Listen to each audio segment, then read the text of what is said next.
पहले दिन से ही ऐसे गोद में उठा लिया कि विश्वास दृढ़ हो गया। 15 किलोमीटर 3 बजे रात्रि के घर से भगे थे। 15 किलोमीटर चलने के बाद शंकर जी का मंदिर आया। अब बच्चे थे, 13 वर्ष की अवस्था थी, भूखे थे, बाल भोग घर में मिल जाता था।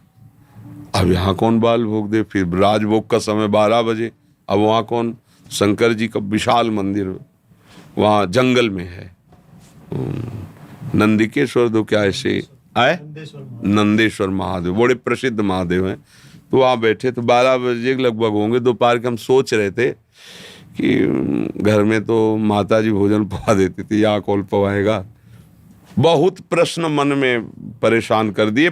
15 किलोमीटर चलते चलते कहाँ रहोगे? जहाँ भगवान रखेंगे।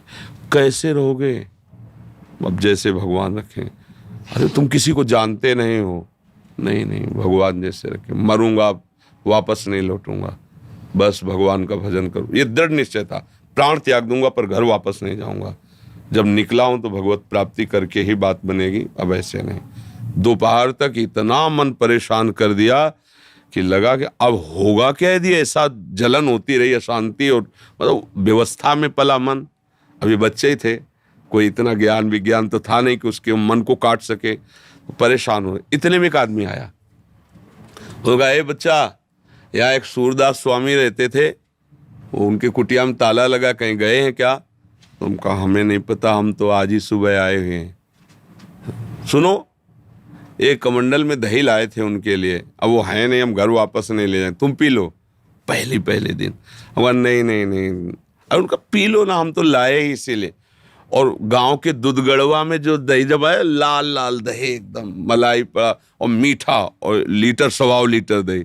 तो हम एक छोटी सी गीता, कुशासन और एक पीतल का लोटा और एक चद्दर ये लेके घर से भागे थे। मतलब ऐसा। तो उसी लोटे 3-4 लोटा हुआ, छोटा लोटा था, छक गए, जे ही हो गया।